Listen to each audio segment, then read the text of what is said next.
any sample, whatever, whenever we got reactive, we should repeat the test irrespective of the discarding of the blood bag happens. This retesting is not to use and to use or not to use the blood. This is for the notification of the donor.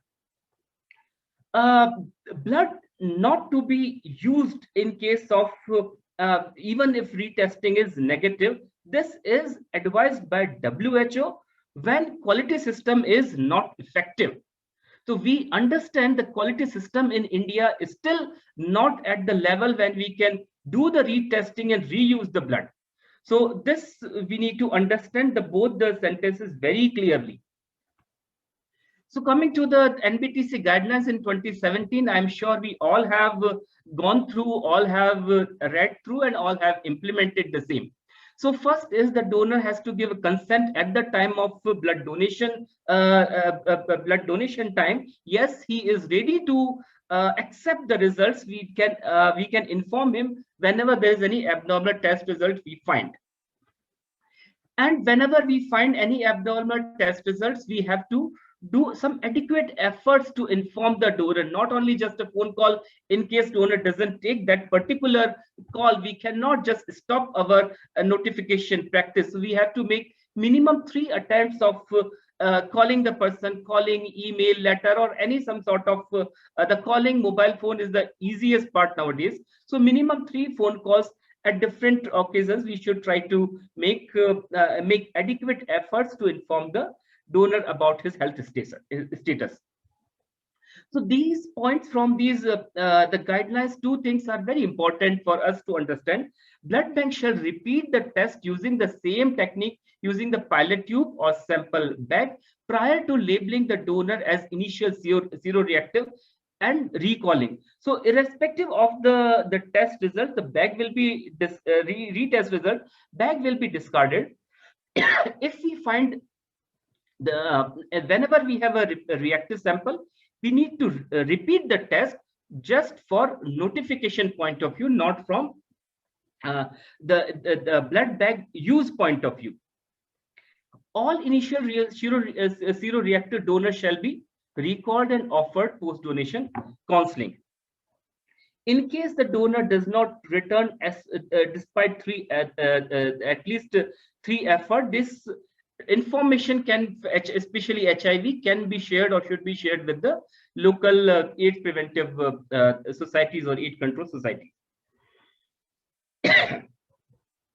These are the algorithm which at blood bank we don't have to follow. ICTC follow the similar algorithm. Whenever the test comes first level, it's a reactive, it's a conclusive, inconclusive, whatever the next step is taken by ICTC when we notify and we send the donor to ICTC. For in case of HBV and HCV and as well as syphilis, we refer these the donors to clinical departments, this gastroenterology or STD clinics, and then the further testing for confirmation has to be done either after taking medical history and complete clinical examination of the particular person. It's also a good practice to build a rapport between both the department, like the clinical department and the blood bank, ICTC and the blood bank, so that we can keep doing a follow-up. Okay, I sent 4 donors to your department, all 4 reached or not, anybody has missed out, what exactly happened to this person later. So it's the follow-up or the good kind of link and collection always help in the notification, the counseling process. This is a referral slip which we should give, again given by NBTC. So we should all practice giving this referral slip to the donors and the consent of the referral. And in this consent, it is mentioned that the tests which we have done are the screening tests, and confirmatory or the further tests is still required. So this is all about the NBTC guidelines which we all follow. And if you see this in the all guidelines, there is no mention about any additional tests to be done by the blood banks. So this we can say it's a good the guidelines which given by NBTC in 2017. Before that, we did not have even this guideline. So there was a lot of confusion before 27, to whom, how to notify, to which donor we should notify and which not. So at least we have reached to this level. Yes, certain consensus and certain protocol we have now about notification and counseling. But this, at this level, this is not enough. We have to have something else to, so that we can have a very strong notification system, very confident notification system, if we do some additional supplementary tests. So if you review the literature from different countries, different places, publications available, so you will find, everybody will find there is, this is what our system, our protocol is very basic. So maybe 5 years down the line or 10 years down the line, we might move from this basic protocol to a little bit of advanced protocol, where we add some additional test or supplementary test before we notify any donor.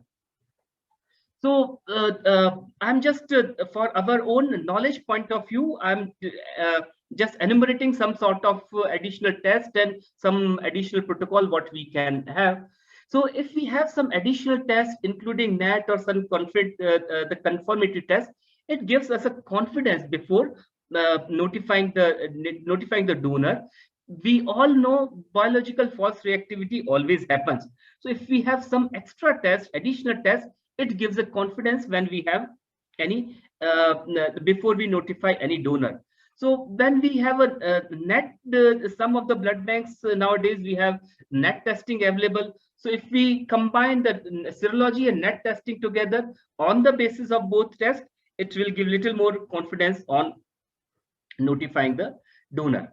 So there are various tests available which can be used as a well designated or designed testing strategy as a conformity test.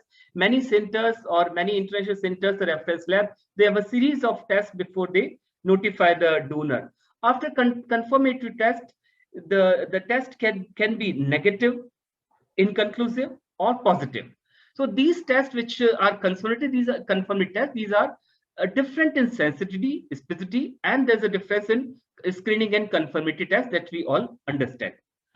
If after confirmatory test, it is a conclusion is negative, then the donor should not be notified at that, should not be notified or counseled at that moment. If result is inconclusive, we have to wait and the follow-up is required. If positive, definitely it has to be notified. These are the various screening tests which we use in our blood banks, in our labs. Most common ELISA and CLIA, this we use in our blood banks. This is the list of various confirmatory tests or additional or supplementary tests which we can add with our serology, and then we can have a conclusion on notification. What all are I'm telling, again, a theoretical point of view as of now, because as of now, still our practice is based on NBTC guidelines. So we can have molecular test, NAT, as well as viral load. For HIV, we can have Western blot, NAT, and PCR viral load. For HPV, there are many tests available which we can make as a strategy of testing. Core antibody, hepatitis E antigen, neutralization, NAT, PCR viral load. For HCV, there is a very limited testing things available apart from whatever we have, which is antibody. Nowadays, antigen antibody test is also available. RIBA is also available. Sometimes it's not available some places, but RIBA is immunoblot, which is again a test, can be used as a confirmatory marker. PCR viral load is also a good test to be done if we want to do any confirmation.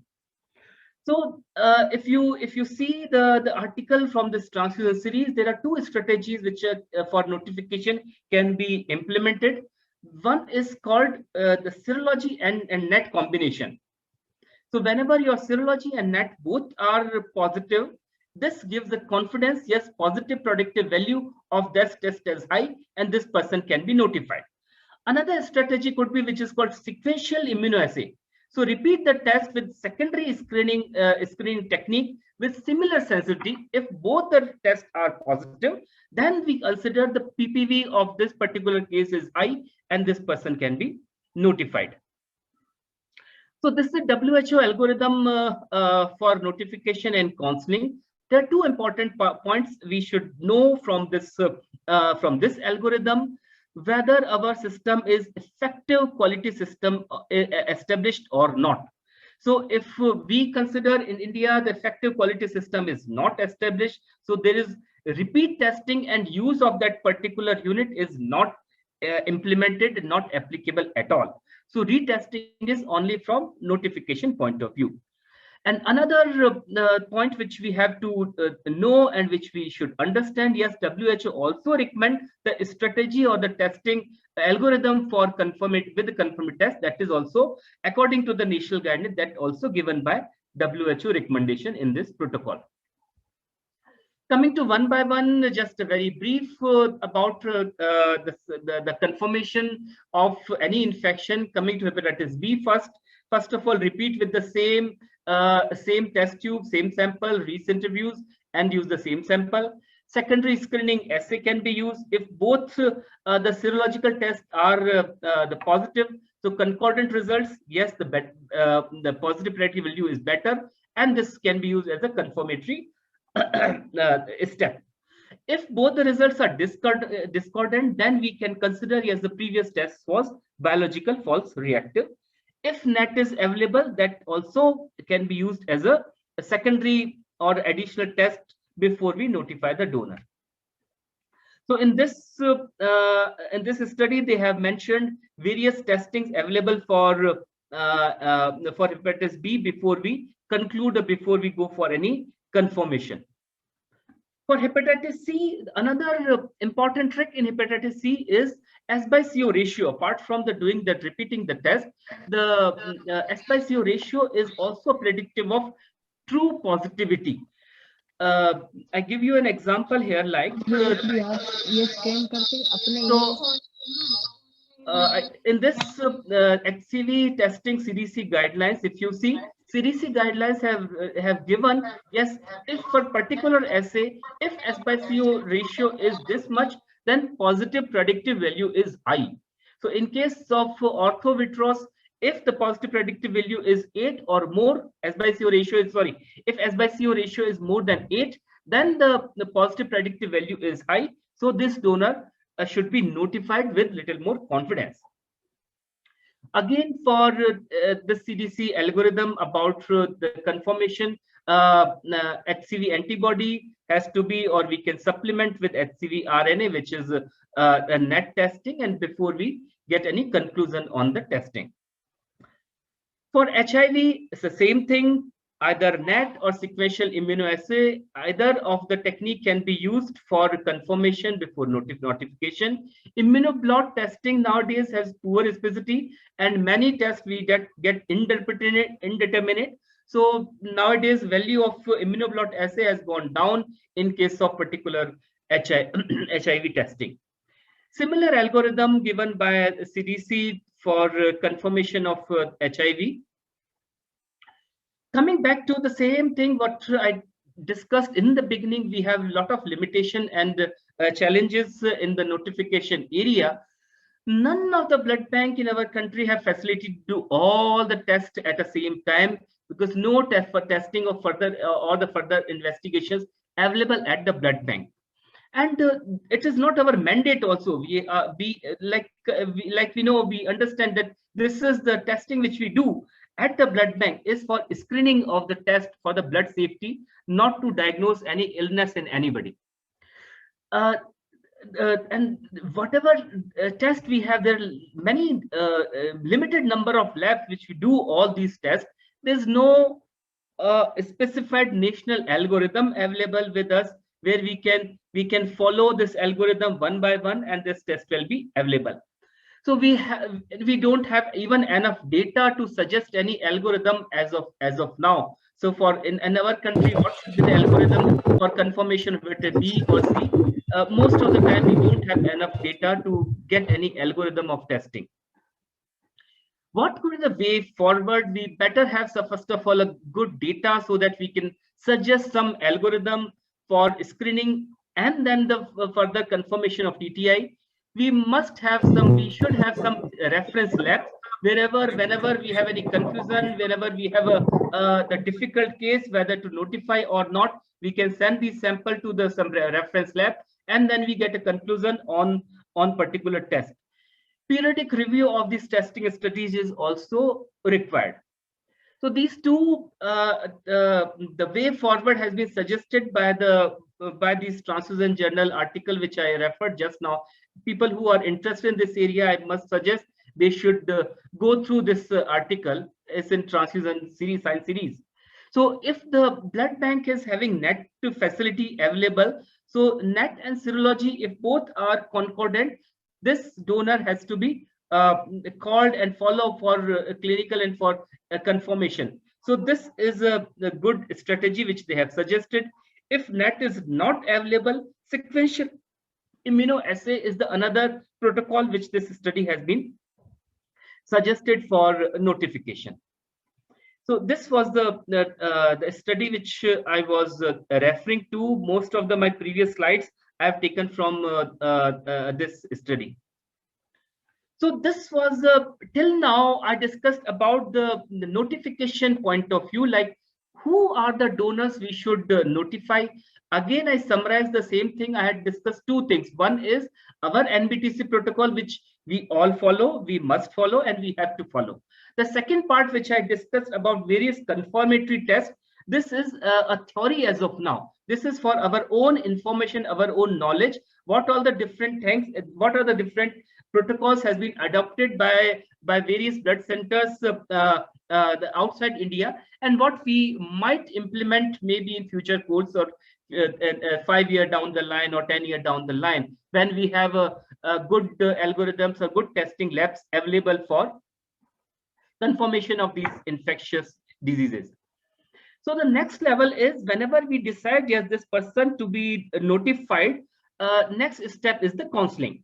So when we have to do the counseling, when we have to call and start our counseling session with the donor as early as possible. So as soon as our test is over and we decide yes this person has to be notified, we have to call and ask the donor to come to the blood bank for counseling.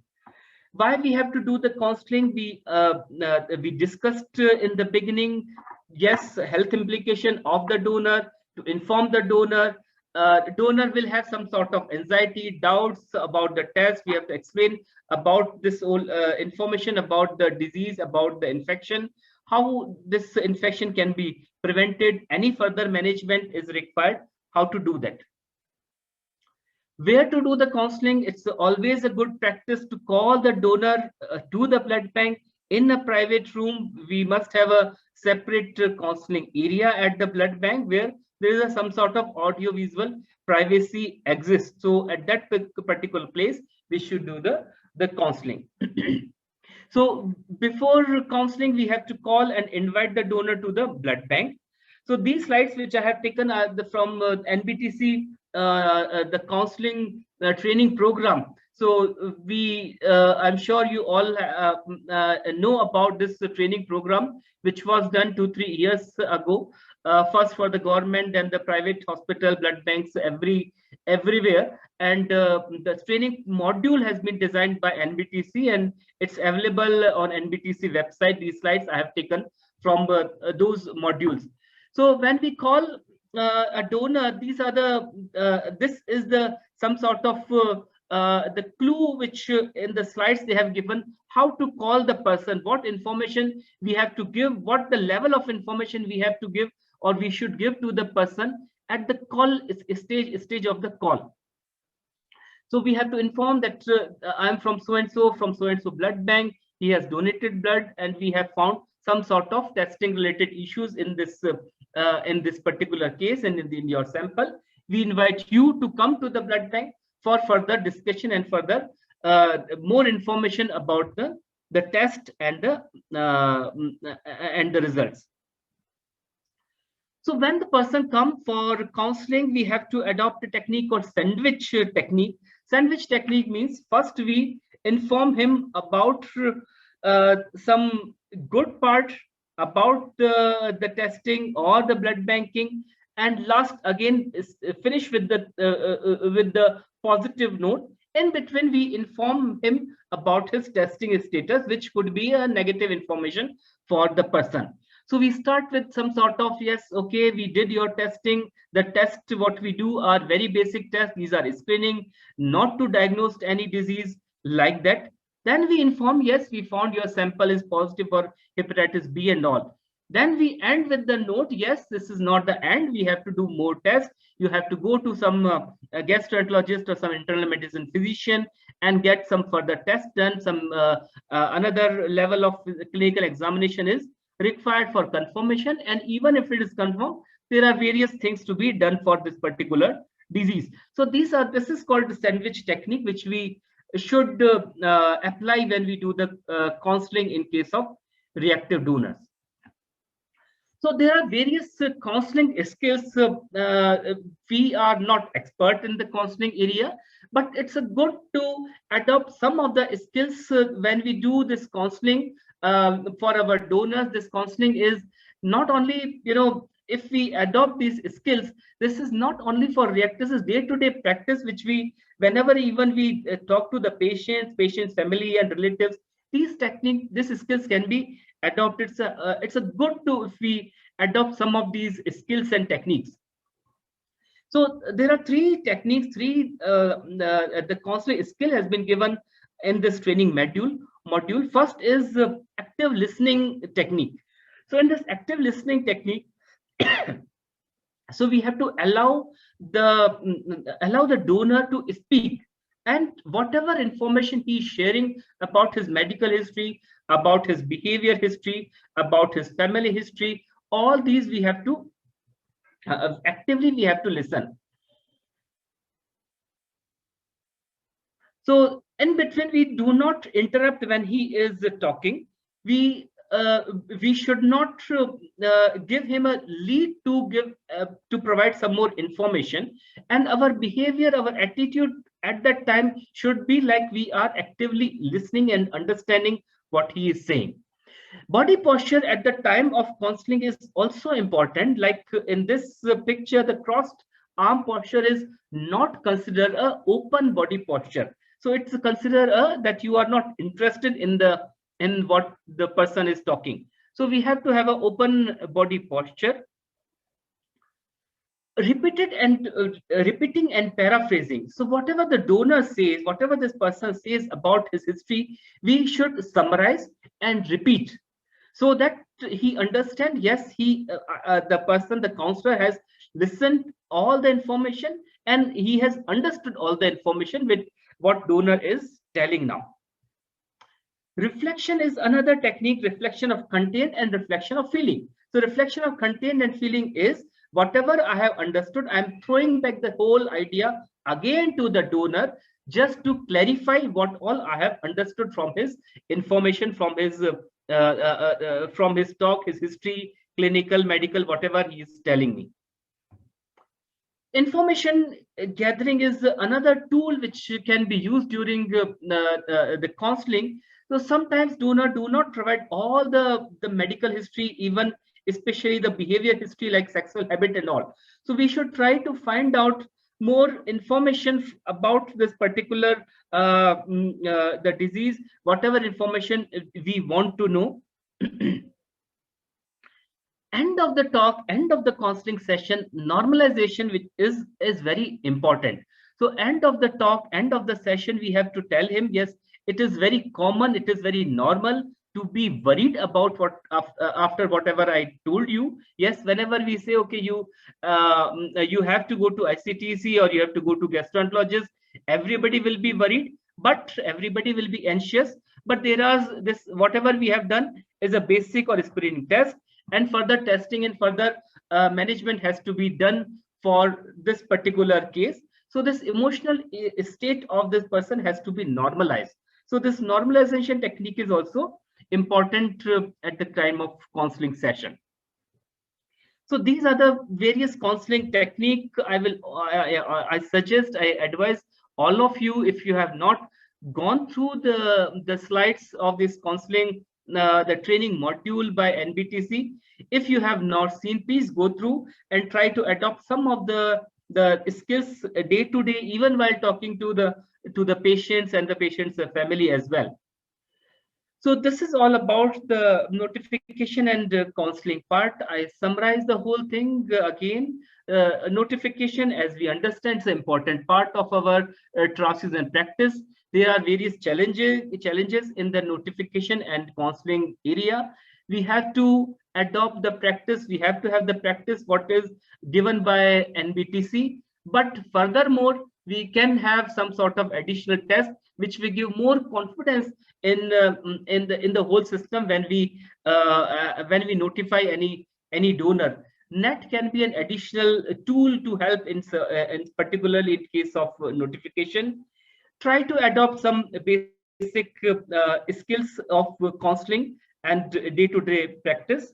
We must have a trained counselor, and the doctors, the blood bank officers and the doctors are the first level of counselor. It is our duty to not only to counseling the donor, it's our duty to train our counselors also.